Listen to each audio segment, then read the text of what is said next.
roughly meaning that Mr. Jiang wasn't a good man, and that Assistant Yu deserved a better man. In short, it had something to do with Assistant Yu.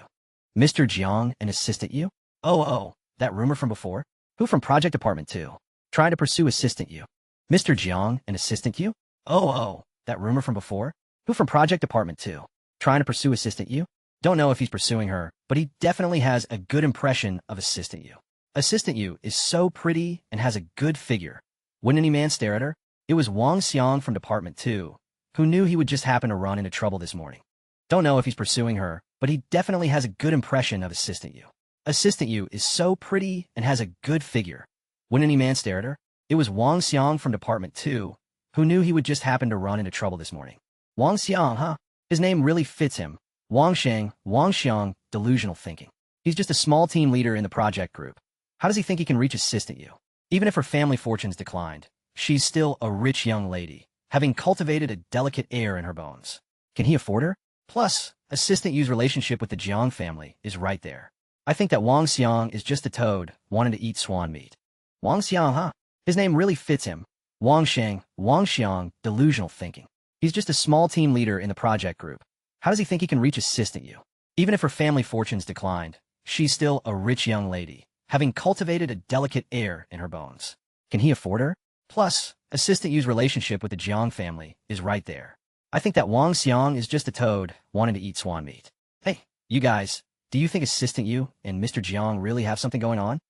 Hey, you guys, do you think Assistant Yu and Mr. Jiang really have something going on? From a prominent family, calling him uncle, they shouldn't mess around, right?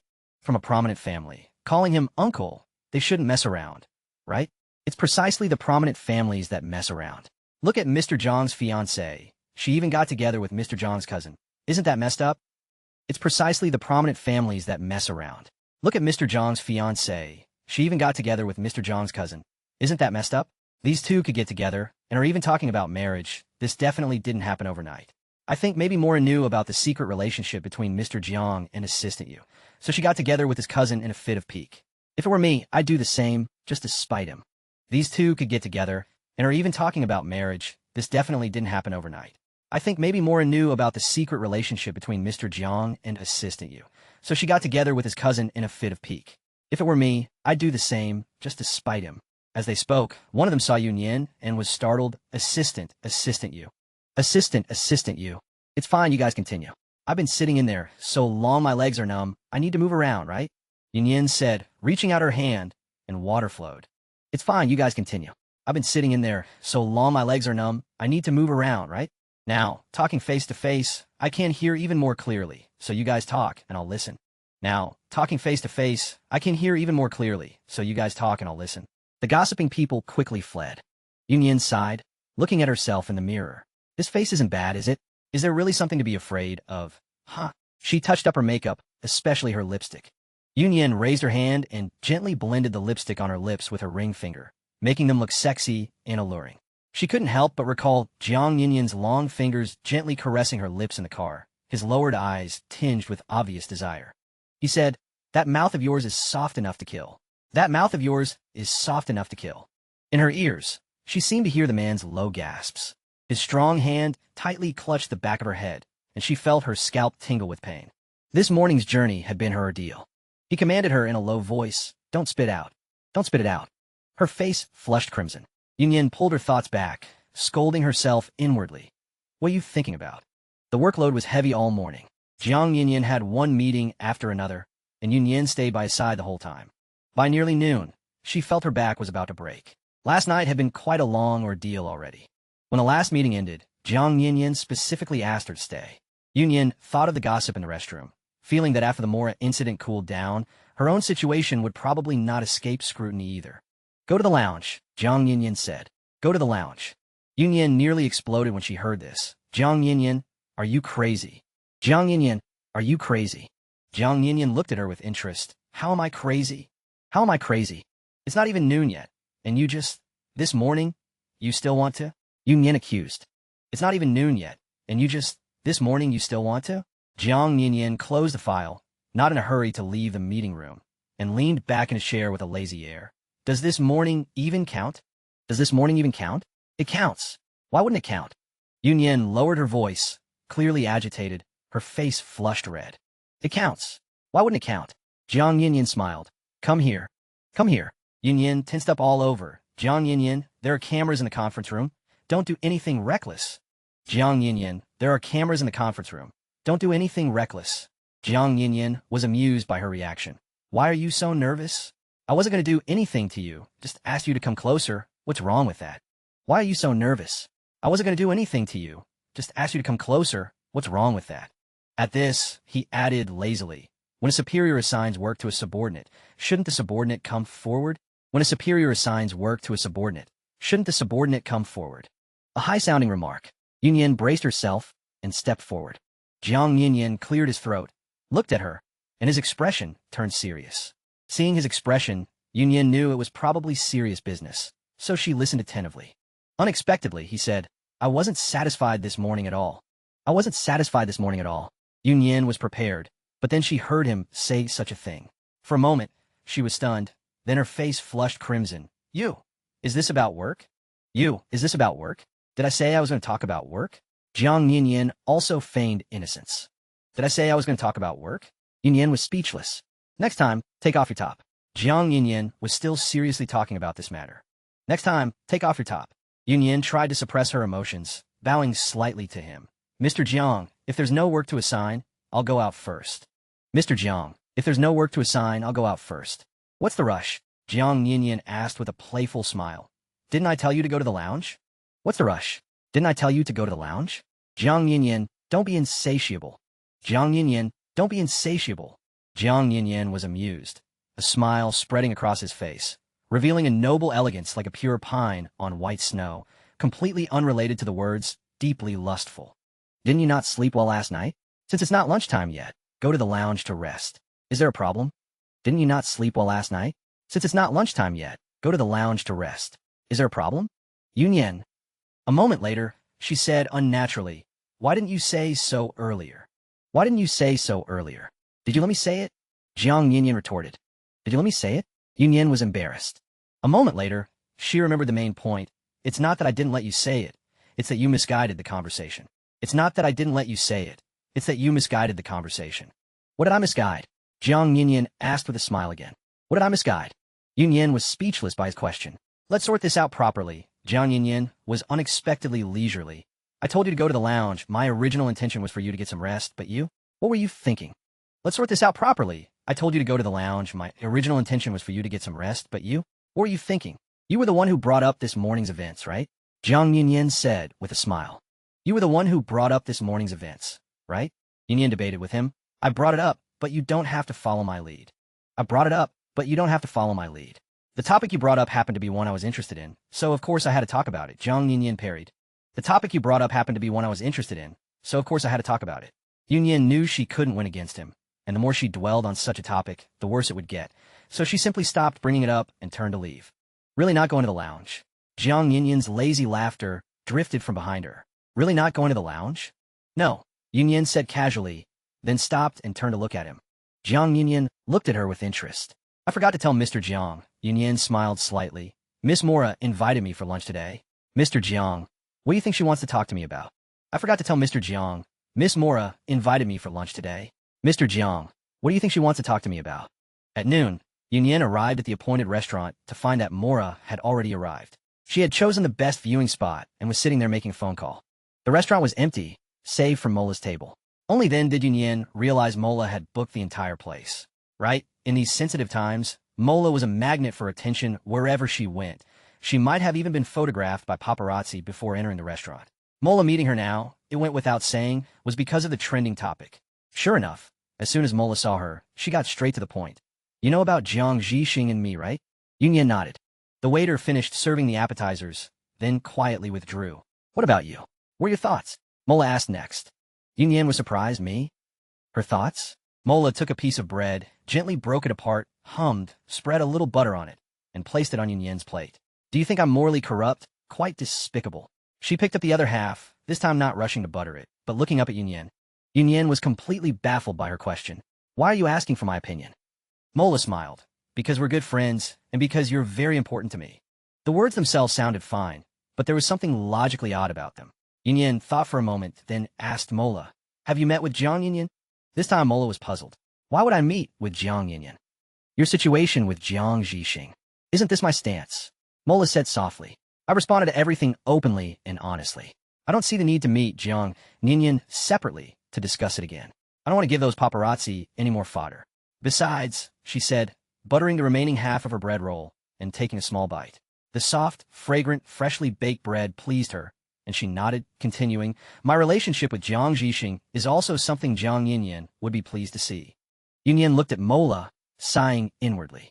No fools here, indeed. In this game of changing hands, all three were perfectly aware of the situation. Mola, are you genuinely in love with Jiang Zhixing? Mola ate her bread elegantly. After 2 small bites, finding it satisfactory, she put it down with no intention of continuing. She smiled calmly. How to put it? I do like him, but it's not the kind of life-and-death devotion. Back when I was still in school, Jiang Zhixing indirectly confessed his feelings to me, but he reined himself in after he learned about my marriage alliance with Jiang Yin. Or rather, in this relationship between us, he will inevitably give more than I do. Yin asked again, then do you like Jiang Yin? Mola's eyelids lifted slightly. Maybe a little more than I like Jiang Zhixing. After all, Jiang Yin is a very charming man, isn't he? Yin was momentarily speechless. Yin, love, and like are different. I like Jiang Zhixing, and I like Jiang Yin, but I have someone I love, Mola suddenly said. Yin was startled. Mola, you fell in love with someone? Mola looked up at her, her eyes holding an unusual light, burning, intense, yet suppressed by heavy emotion, filled with helplessness and seemingly pain. Honestly, Yin had never seen her look like this before. Mola said, I like them, so I can be reckless and do as I please, but I can't be that way with the person I love. She didn't mention who the person she deeply loved was. Yin found it hard to probe, seeing that Mola wasn't being clear, but Mola's unusual behavior made her even more confused. Then why don't you marry the person you love? Is it because they're not a suitable match for your family? Although she asked this, Yin felt that given Mola's family's affection for her, if Mola truly fought for the one she loved, her family would eventually agree. Mola gave a helpless smile. No, it has nothing to do with matching families, Yin. Don't you know me? I've always disdained such things. My marriage to someone from the Jiang family is precisely because of the person I love. Perhaps this is the only way I can express my love.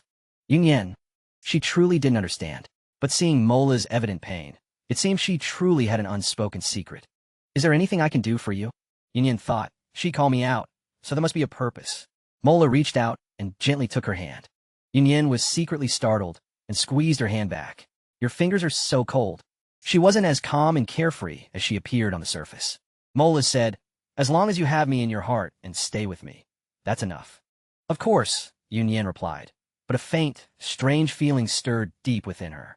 Mola seemed quite happy. We made a promise, then, to be friends for life, the very best of friends. No matter what happens, you'll stand by me. Okay, Yin truly regarded her as a friend, but Mola's solemn emphasis made her a little uneasy. Oh, you still haven't told me what you think of me, Mola pressed. Only then did Yin remember she hadn't answered Mola's initial question. She sighed. Who you're with is your freedom. I don't think you're morally corrupt, because you handled the engagement cancellation cleanly and decisively. That's quite good. She herself hadn't been as decisive as Mola, having dragged things out for a long time. You really think so? Mola seemed quite pleased. Yin nodded. Girls should treat themselves well first. Only then can they be capable of treating others well. Mola gripped her hand, her face beaming. Yin, you're really wonderful.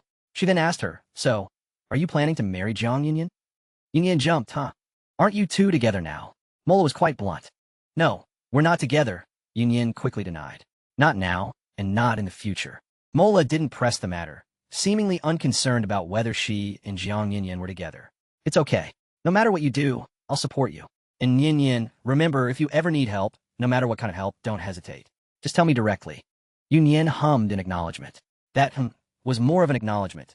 Touched as she was, she still thought it best to trouble others less. But then she had a glimmer of hope. Mola, truly any help at all? Mola immediately declared, of course. No matter what it is, just say the word, and I'll go through fire and water for you. She then urged her, what's wrong? Have you encountered some difficulty? Or has something happened with your brother's company? It's nothing. Everything's fine. Yin quickly explained upon seeing her reaction. I mean, in the future, if I ever run into trouble, I'll definitely ask for your help. She was thinking that after her term with Jiang Yin expired, If he went back on his word, she would indeed need someone with influence to help her get through it safely. Mola was certainly the best candidate. Mola nodded repeatedly. Don't worry, we're good friends. Yunyan felt a surge of gratitude. Later, during their meal, Mola casually brought up a matter. You've heard about the Zhang family's involvement in the Nanzhou project, right? Yunyan nodded. But do you know how the Zhang family withdrew from Nanzhou? Mola asked. Yunyan's movement of cutting her meat paused slightly. She looked up at Mola. You know the inside story? Mola nodded. But I only heard about it. The Zhang family is also part of the Beijing Circle, and their background is far more complicated than the Jiang families. These are some things rumored internally. Tell me, Yunyan said, putting down her knife and fork. Mola wiped the corner of her mouth and said to Yunyan, Are you familiar with Zhang Chuan's situation? Yunyan felt a jolt in her heart and shook her head. After Zhang Chuan returned to Beishur, he took on a position, Mola said, leaning slightly forward, closer to Yunyan. Even though they had the entire restaurant booked, she still lowered her voice.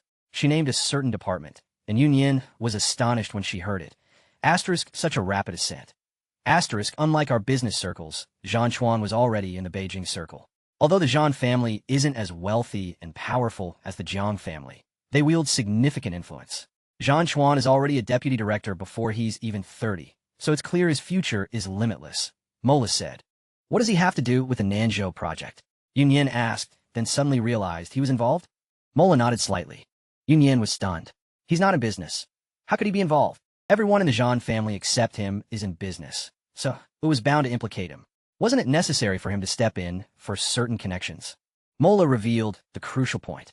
Yunyan understood at once, an ominous feeling rising in her heart.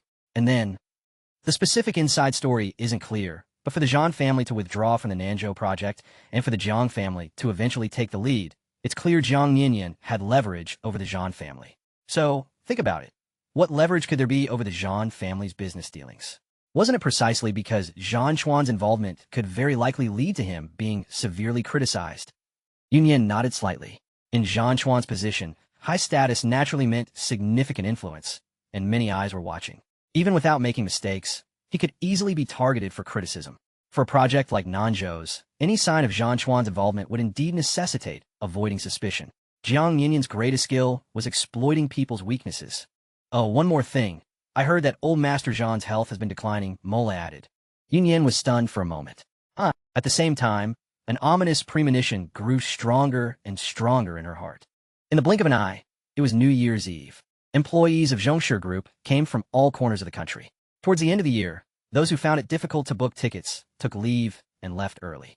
The official holiday began the day before New Year's Eve, so most of those who stayed until the very end lived in the city. On the 29th day of the 12th lunar month, Yunyan and Yu Wanzhou came to the sanatorium. They bought many things. Beishur winters were cold, so Yunyan specifically chose Songlan's favorite colors and ordered several outfits. Songlan had always loved Chinese-style clothing her whole life, and these outfits Yunyan bought truly pleased her. Songlan also unexpectedly said a few words to Yunyan. Look, isn't it beautiful? I'm telling you, it'll be even prettier when it blooms. She gestured for Yunyan to look at the orchid pot. Yunyan's eyes immediately reddened. It had been so long, she had almost forgotten what it was like for Songlan to speak to her. She instinctively reached out to embrace Songlan, but Songlan's hand stopped her. Be careful, you'll touch the orchid. Yunyan's excited heart felt like it plummeted into an abyss. Suppressing her disappointment, she asked Songlan why she liked this pot of flowers so much. Songlan actually answered her, because it's pretty, but it never blooms. Songlan became displeased, frowning slightly. It will bloom eventually, what's the rush? She talked to Yunyan, but couldn't go 3 sentences without mentioning the flower. Yunyan was silent for a long time, then suddenly asked Songlan, Mom, is there someone who likes this kind of orchid? Songlan's hand, gently stroking the orchid, paused slightly. She looked up at Yunyan. For that brief moment, Yunyan seemed to see a flicker of emotion in Songlan's eyes, excitement and panic, but quickly reverted to her usual expression, so quickly that Yunyan thought she might have imagined it. Then she heard Songlan say, Of course, I like it. After that, she wouldn't engage in further questions. Yunyan remembered what Jiang Yinyan had said earlier. She reached out and took the flower pot from Songlan's hand, asking softly, Mom, did Dad ever do anything bad? Like harming someone? Only Yuan Zhou was beside her when she said this. Hearing it, Yuan Zhou looked at her in astonishment. Songlan's reaction was intense, but it was directed at the flower pot. Give it back to me. A sharp shout. Her eyes, fixed on Yunyan, were full of indignation. Yun Yan's heart sank instantly. Song Lan didn't answer her question. Her entire focus was on the flower. As for the former Yu family, it seemed like a lifetime ago to her. As they were leaving, Song Lan took Yu Zhuanzhou's hand and unexpectedly said, "You should go back. Just go back." Yun Yan's heart pounded. Yu Zhuanzhou's eyes flickered. He said to Song Lan, "Mom, I'm not going anywhere. I'll stay with you, with Yun Yan, and with the Yu family." Unexpectedly, Song Lan smiled, as if she had heard a joke. She said, half seriously, half jokingly, "You don't need to sacrifice your entire life for the Yu family. It's not worth it." When pressed further, she said no more, hugging the flower pot and staring at the orchid within, her eyes filled with a soft light. Yun Yan and Yu Wanzhou left the sanatorium. Song Lan's attending doctor reassured them, saying that Song Lan's current physical condition was good. New Year's Eve would also be lively there, but given Song Lan's reactions to them, he advised them not to come again. Yun Yan's heart felt heavy. Seeing her expression, the doctor smiled and comforted her. "It will get better. In the new year, let's all look forward. Everything will be fine in the new year." Yun Yan silently repeated this to herself. Yu Wanzhou didn't seem enthusiastic about spending New Year's Eve at the Jiang family's home. Once back in the car, Yun Yan sensed his thoughts and told him, "If you don't want to go, then don't. You're an adult. No one will force you over something like this. But you don't need to worry about me. What's important is what you want." Yu Wanzhou mused. Qiao Min has to supervise a special report on New Year's Eve. She won't even get to celebrate properly. Yun Yan's lips curved slightly, but she didn't expose Yu Zhuanzhou's true thoughts. She deliberately sighed heavily. Her job, too, it looks glamorous, but in reality, isn't it all hard work and struggle? She'll probably just manage to go home for a New Year's Eve dinner at most. Thinking about it, it's quite pitiful. She's someone who really loves lively occasions. Yu Wanzhou hummed in response. On New Year's Eve, the old Jiang family estate was bustling from early morning. The butler and kitchen staff had been busy without a break since before dawn. The old madam's new spring attire had been ironed and hung up early.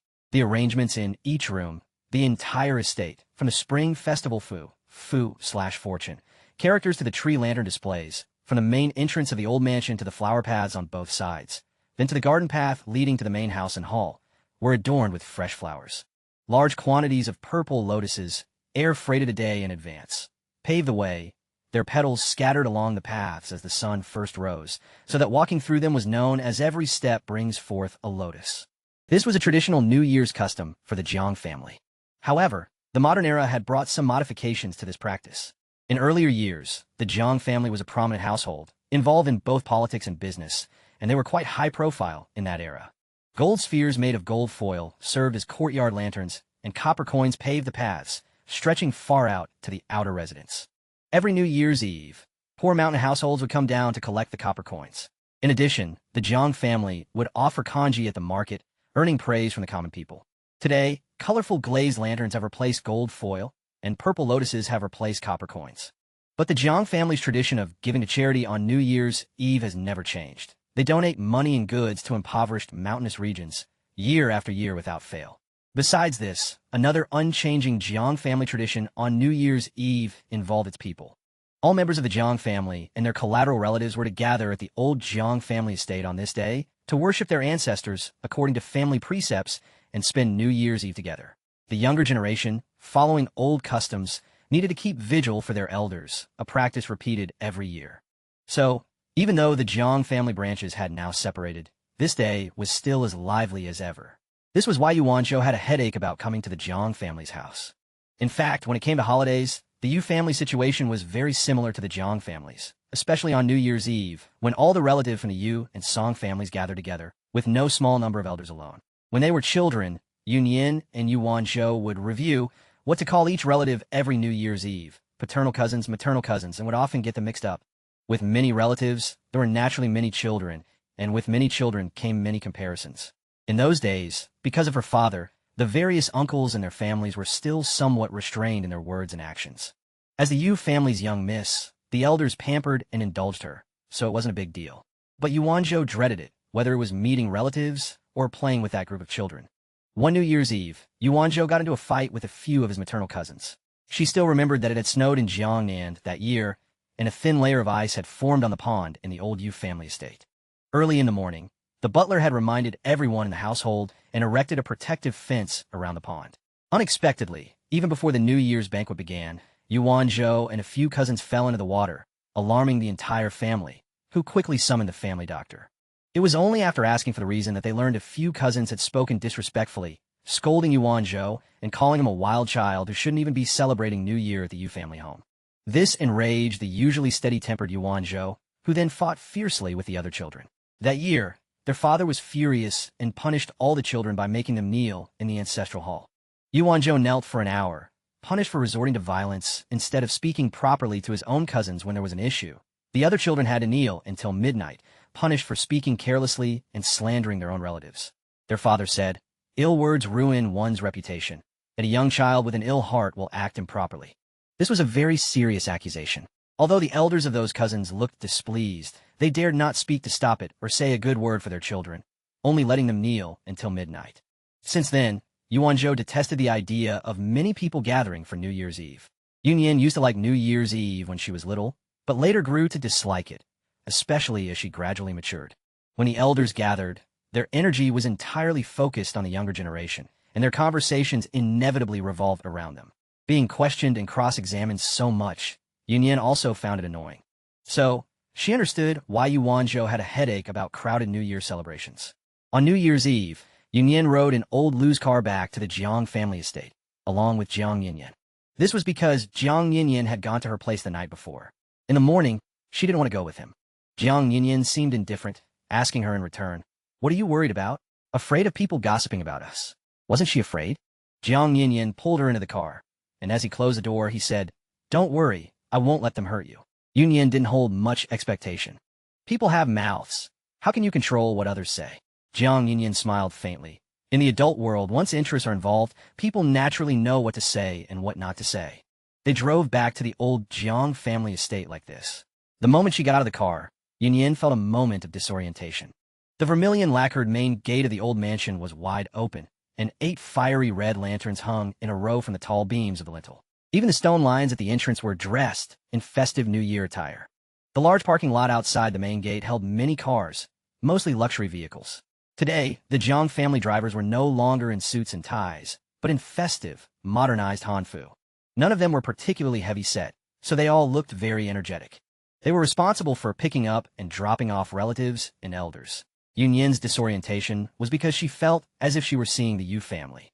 Once the entrance of the Yu family had been just like this, bustling with guests coming and going. Old Madame Jiang was very happy today, especially after seeing Yunyan enter. She quickly called the butler to bring a cup of the prepared ginger fruit tea. Holding Yunyan's hand tightly, she said, "You're here, you're finally here. Let Grandma see if you've been tired from work lately." She truly scrutinized her, then sighed with concern, "You're visibly thinner." She then looked at Jiang Yinyan, who followed into the house. "What's wrong with you? We're all family. Why don't you know how to care for her?" Jiang Yinyan took off his jacket, handing it and his scarf to a servant, and sighed lightly. "Mom, she's dedicated to her work. This isn't something I can dissuade her from." Old Madame Jiang didn't believe him, glaring fiercely at Jiang Yinyan, then raised a hand to gently stroke Yunyan's cheek, tooting, "Look how tired we've made her. Her face was already small, and now it's even smaller. If she keeps losing weight, there'll be nothing left." "Grandma," Yunyan said softly, "I'm not tired, really." "Yin," she nearly blurted out, "Young Master Yin," but quickly changed her address. "Uncle, he hasn't made things difficult for me at work either. If that rascal dares to make things difficult for you, Grandma will stand up for you." Old Madame Jiang said dotingly, pulling her, "Quickly sit. Come sit beside Grandma."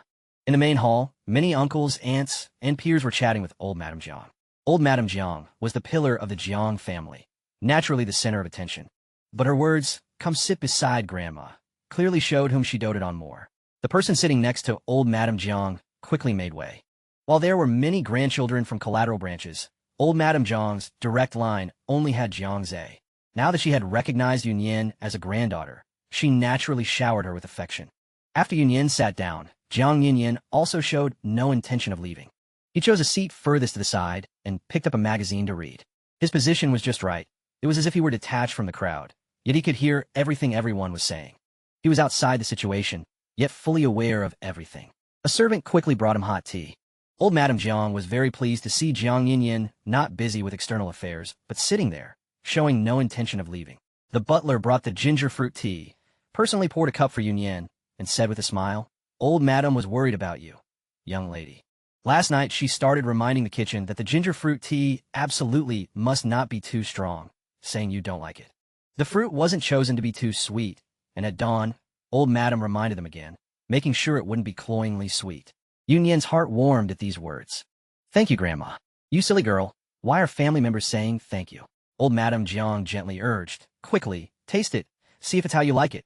Ginger fruit tea was something Yun Yan had drunk since childhood. Originally, it was made by the Yu family chef. When she and Yu Wanzhou were little, they were prone to colds, so Song Lan got the ginger fruit tea recipe from an elder. From ingredients to brewing time, it was quite particular. A large bowl would expel cold from those who caught a chill, and it could also be drunk as a beverage for general health. Later, the recipe spread to the Jiang family, because one time the Jiang family came to visit the Yu family. Jiang Zhe, then small, caught a cold, unable to adapt to the Jiangnan weather. Song Lan then ordered the kitchen to bring out the prepared ginger fruit tea. At that time, Jiang Zhe was still young, and as soon as he smelled ginger, he thought it was medicine and adamantly refused to drink it. Yun Yan laughed at him and even drank it all in front of him. Song Lan then smiled and said, "This girl usually loves to drink it." Old Madame Jiang took note, and every winter, whenever Yun Yan visited the Jiang family, she was sure to get a freshly brewed cup of ginger fruit tea. But drinking this ginger fruit tea today, Yun Yan noticed a slight hint of pomelo, and she paused. Old Madame Jiang softly said to her, "Some things aren't set in stone. Trying new flavors might also be good, don't you think?"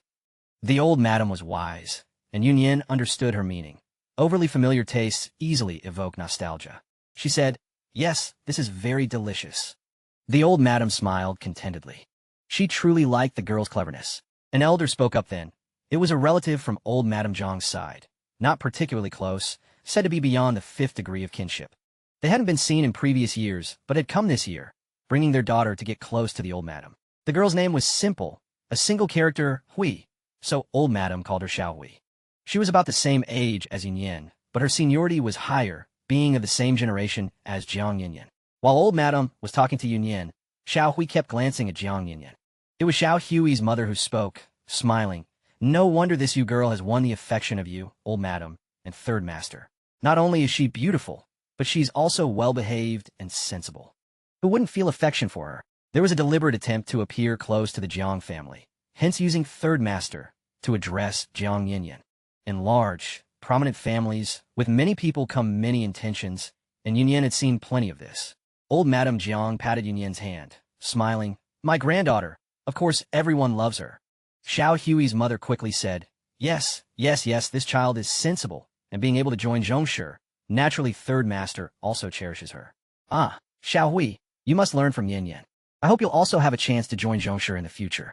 Yin Yan lowered her eyes, listening, her mind clear. This was about paving the way for her own daughter. This was the Jiang family. If one were to work in the group, it wouldn't be Zhongshi, right? Couldn't they join their own family's group? So it was obvious that this mother and daughter were targeting Jiang Yunyan. It was likely that no one, whether immediate or collateral relatives, was unaware of what happened with Mora and Jiang Zhixing. Seeing Jiang Yunyan single again, they all had their eyes on him. Yunyan quietly drank her tea, watching the show. Old Madame Jiang listened. "Oh, Xiao Hui wants to join Zhongshi." Xiao Hui's mother subtly nudged her daughter. Xiao Hui immediately replied respectfully, "Yes, it would be my honor if I had the opportunity to join Zhongshi. And I hear third brother is quite experienced in business. I really want to learn from third brother." It took Yunyan a while to realize that the third brother Xiao Hui spoke of was Jiang Yunyan. Old Madame Jiang chuckled. Xiao Hui is such a sweet talker. She didn't respond to the matter of her joining Zhongshi. Xiao Hui's mother quickly said, "Xiao Hui studied at a business school, and hasn't she always looked up to her third brother as an idol?" "Business school, that's the same as my granddaughter." Old Madame Jiang brought the topic back to Yunyan. Upon hearing this, Xiao Hui's face lit up with surprise. "Really? That's wonderful. I'll ask you for a lot of advice in the future, Yunyan. Please don't think I'm stupid." Yunyan put down her cup and immediately said, "Saying ask for advice is too modest. Let's learn from each other." She thought to herself, that statement is pretty green tea. Xiao Hui's subsequent words further confirmed Yunyan's impression. Xiao Hui turned to look at Jiang Yunyan, calling out third brother with exceptional familiarity. "My work experience isn't much, so I'll have to trouble you, third brother, to teach me more, so I could try to join Zhongshi and help you with your troubles." "Ah, third brother, will I be taking up your time?" Her voice was sweet and delicate. Yunyan felt that the phrase, so charming as to be pitiable, suited this Xiao Hui perfectly. Jiang Yunyan didn't turn around, didn't even lift his eyelids from the magazine. and said in a light tone, joining Zhongshu isn't just about academic qualifications. While I cherish Nian Nian, it's also related to her own diligence and willingness to endure hardship. She hasn't been in Zhongshu for long, but she has thoroughly mastered all aspects of the group's key projects. This isn't something that can be achieved simply by having a degree.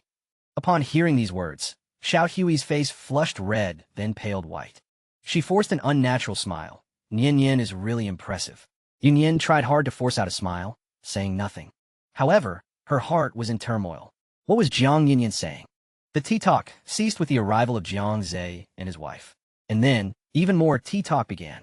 Jiang Zhe had gone with his father to arrange related matters at the group earlier in the morning and had just returned. GZ, however, had been staying at the old estate all along, although a separate courtyard was allocated to her.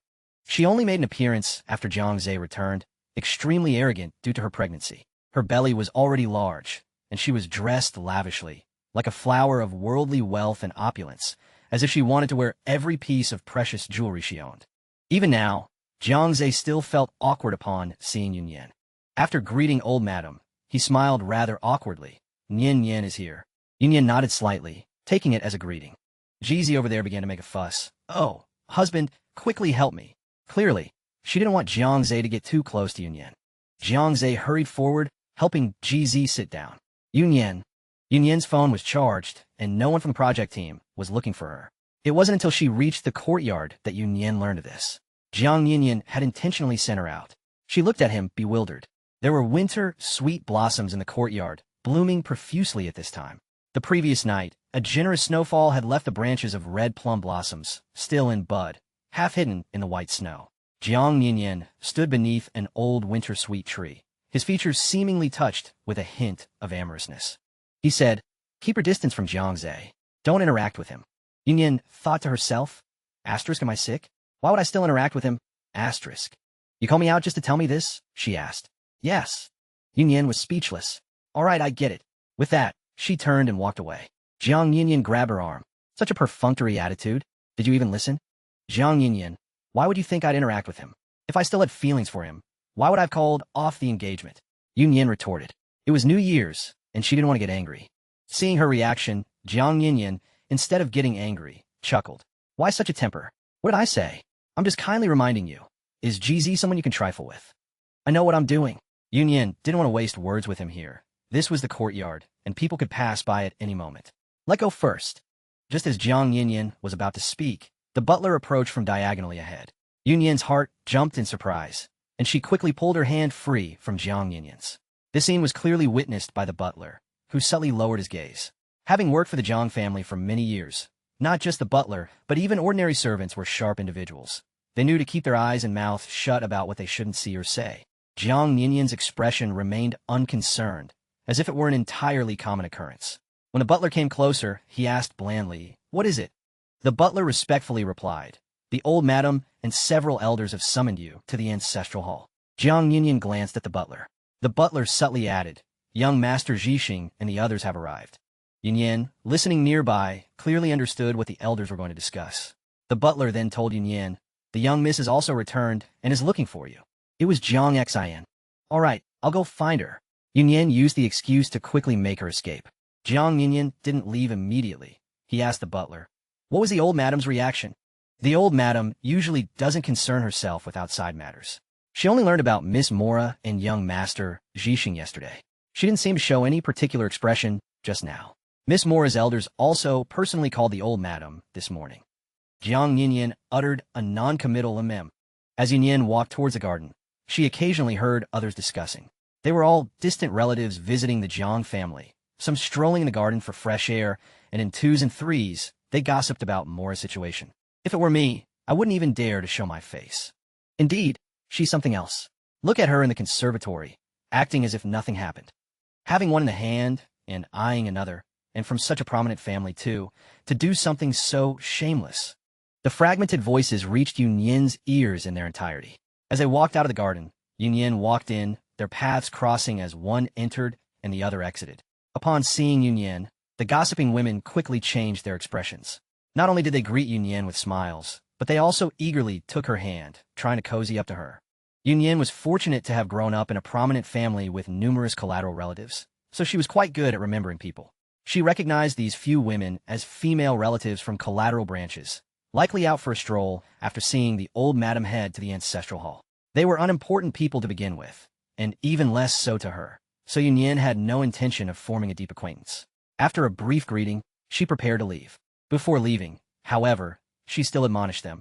The matter between the Mora family and the Jiang family hasn't been finalized yet, so all you aunties should still watch your tongues. I don't need to elaborate on the proverb calamity issues from the mouth, do I? Hearing this, the women quickly shut up and left. Yunyan had come to the garden to find Jiang Xen, but she unexpectedly spotted Mora in the conservatory from afar, just as the others had said, leisurely admiring the flowers. Entering the conservatory, Mora heard the movement and turned.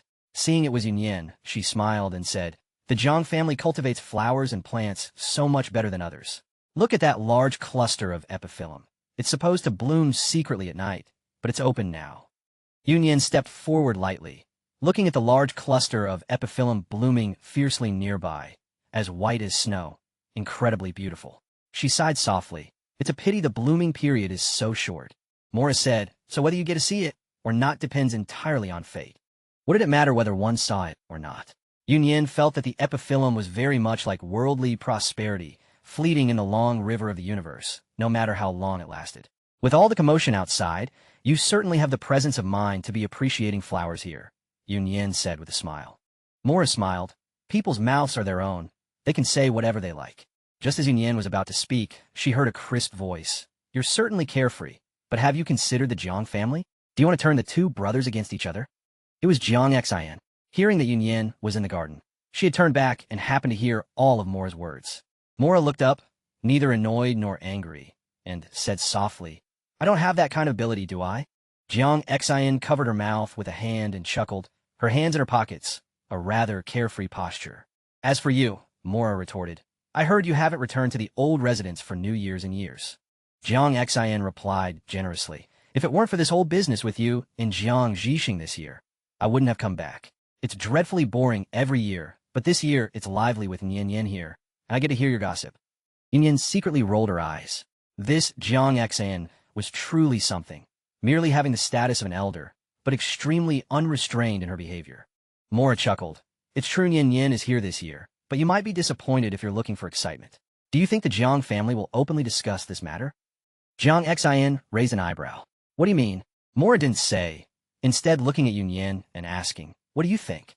Yunyan raised a hand to brush off a water droplet from a money plant leaf in front of her, considering before she spoke. "The breaking of the engagement won't be emphasized, and the new engagement won't be publicized. To the outside world, the explanation will be that the two families are happily united in marriage. Even if Mora married Jiang Jixing, she would still be a member of the Jiang family, so strictly speaking, it would still be a marriage alliance between the two families." Jiang Xin pondered Yunyan's words, then smiled. "You really hit the nail on the head. It's very likely to be exactly that." As she looked up, she inadvertently noticed Mora smiling at Yunyan, a soft light in her eyes. Jiang Xin extended an arm and draped it over Yunyan's shoulder. "Mora, don't get any ideas about Nian. She's the old madam's darling now, and even if worse comes to worst, Third Master is backing her up." Yunyan reacted quickly, gently pushing Jiang Xin away.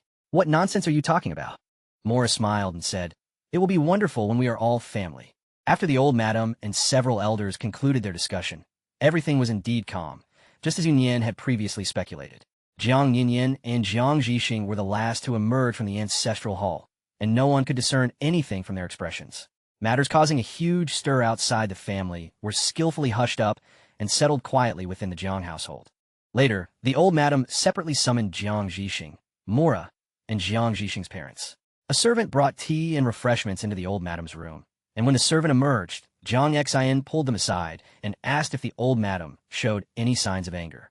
She added, "I'm worried about the old madam's health. After all, it's New Year's Eve, and no one wants anything to go wrong." The servant naturally dared not say much, simply replying to Jiang Xin. The old madam looked as if everything was normal. Everyone had free time before the New Year's Eve dinner. The men naturally gathered, chatting about everything from history to politics to business.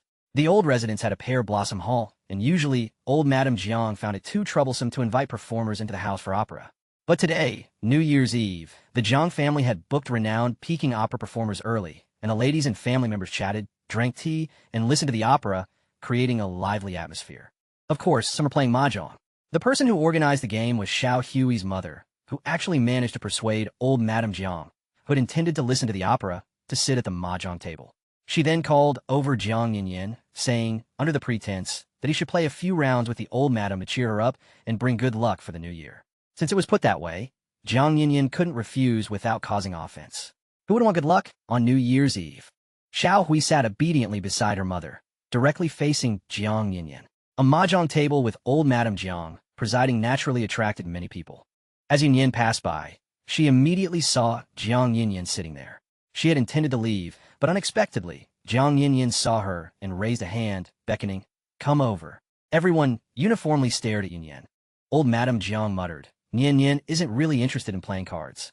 Yinyan stepped forward. Jiang Yinyan's eyes flicked to the side. "Sit." Yinyan was taken aback. The empty seat was right next to Jiang Yinyan. Across the table, she felt a resentful gaze. She instinctively searched for it and inadvertently met Xiao Hui's eyes from across. That look sent a chill through Yinyan's heart. She immediately understood. Placing this chair next to Jiang Yinyan was clearly intentional. It was likely that once the mahjong game got going, Xiao Hui would find an excuse to sit next to Jiang Yinyan. "What are you standing there for? Sit down." Jiang Yinyan drew a tile, then casually added, "Many colleagues at the company like to play a few rounds during team building. If she doesn't know how, she'll have nothing in common to talk about." Old Madame Jiang nodded. "That's true. When you join a company, you adapt to local customs." She arranged her tiles, then said, "But Yin, if you find it difficult, be sure to tell your uncle. Your uncle wouldn't dare make things hard for you." Yin thought to herself, "He hasn't given me any less trouble." She smiled faintly. "All right." Jiang Yinyan didn't look up at her, but the corners of his mouth turned up slightly. The chair was close to him, so Yinyan was leaning against him.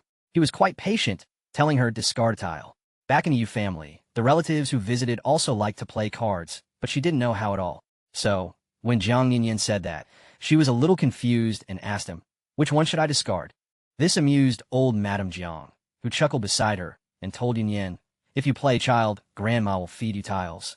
This amused old Madame Jiang, who chuckled beside her and told Yinyan, "If you play child, Grandma will feed you tiles." Yinyan smiled sweetly. "Thank you, Grandma." Jiang Yinyan smiled. "Since you have a backer, just discard any tile you like." They were close, and his low, deep voice descended, seeping into her ear as if it had feet, sending shivers down her ear. She steadied herself, her fingers hesitating over the tiles. Finally, she chose a 2-won tile, turned to look at Jiang Yinyan, seeking confirmation. Jiang Yinyan smiled. "Go ahead." Yinyan discarded the 2-won tile. The old madam genuinely fed her tiles, showing her true affection for Yinyan, and even said, "Third son, you don't need to teach her. Today, the girl can play however she wants."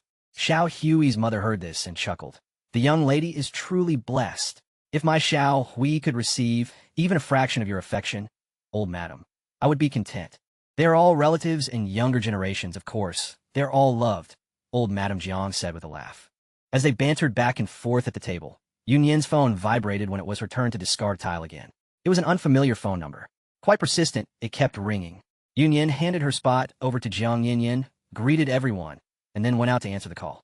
She found a corridor off the side hall. Secluded, through a large cluster of winter sweet blossoms, she could vaguely discern the situation on the opera stage.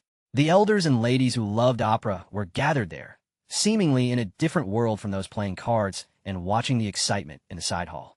The corridor was warm, fitted with floor-to-ceiling windows. As the wind passed, it blew the snow off the winter sweet blossoms. It was as if another snowfall had just occurred. Yunyan answered the phone. "Hello." Her gaze passed through the snow-dusted winter sweet, settling on the splash of red on the opera stage.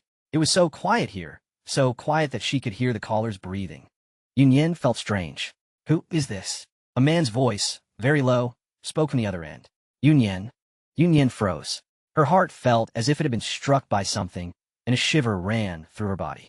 After a long moment, she finally spoke.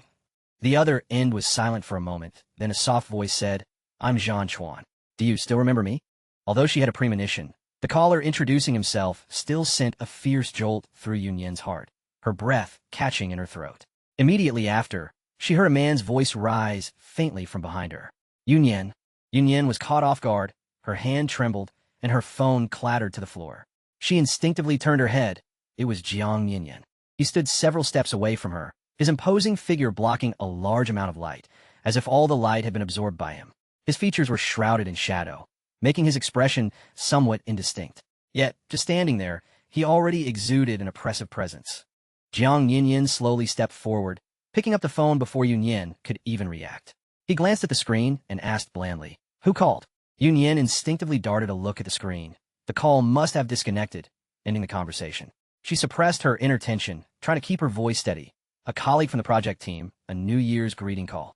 She lied, not because the caller was Zhang Chuan, but precisely because Jiang Yinyin was very sensitive about Zhang Chuan, and she didn't want to create complications. Jiang Yinyin smiled faintly. "You seem very nervous?" Yunyan reached out, snatched the phone back, and tucked it into her pocket. "You suddenly appeared behind me, walking silently like a ghost.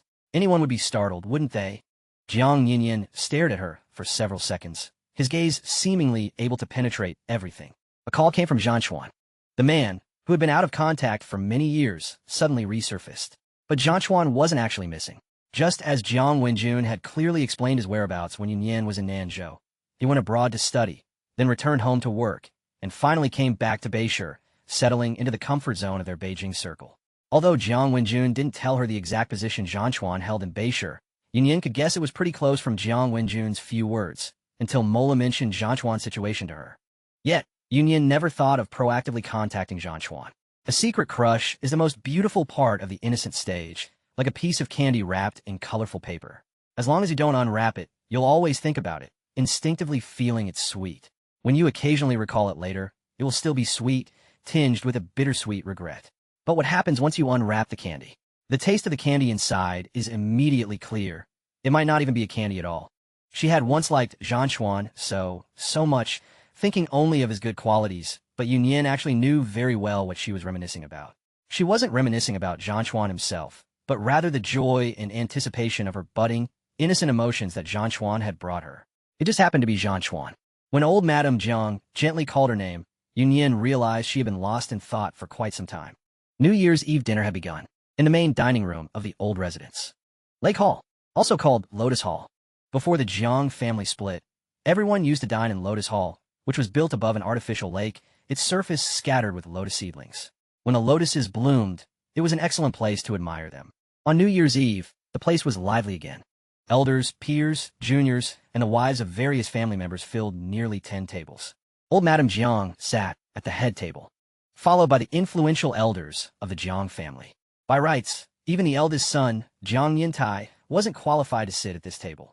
But old Madame Jiang said, "These cumbersome formalities give me a headache. Everyone sits wherever they like. It's New Year's, don't be constrained." Though she said that, who among them would truly dare to sit anywhere they pleased? They still sat according to seniority, not daring to break ancestral rules. But old Madame Jiang took the lead in breaking the rules. She raised a hand and called Yunyan over, asking her to sit right beside her. "You eat so little usually, child. Come, sit next to Grandma. Grandma will watch you eat." It was against protocol. But she was the old madam. She had absolute authority. Yunyan naturally had to obey the old madam, even though she really wanted to sit with Jiang Xin and the others. No sooner had she sat down than she heard the old madam chide. "Third son, what's wrong with you? The project won't collapse without your constant supervision. Come and sit down for dinner quickly." Jiang Yinyin didn't have much time to play mahjong with the old madam either. His phone was constantly busy. Eventually, he annoyed the old madam so much that she shooed him away from the mahjong table. Among the relatives, many tried to curry favor with Jiang Yinyin. And it wasn't just him who was busy. Jiang Yintai, Jiang Yinchi, they were all sought-after figures in the relatives' eyes, none of them idle. Jiang Yinyin was never one for old traditions, and he was unconstrained by many rules, so when the old madam told him to sit, he sat. An elder at the table chuckled. It's clear who the old madam favors and dotes on. Old Madame Jiang laughed. When you get old, you just like having the younger generation around. So, when Yunyan was lost in thought, old Madame Jiang called her, and then served her favorite dishes. "Eat more. Look how thin you are now. Your little face is almost gone." Yunyan felt an uncomfortable gaze. But it wasn't on her back. It was directly opposite her. She inadvertently met Jiang Yinyan's gaze. He was looking at her, scrutinizing her, with a discernible sharp intensity. Her heart leaped to her throat. It began to thump restlessly.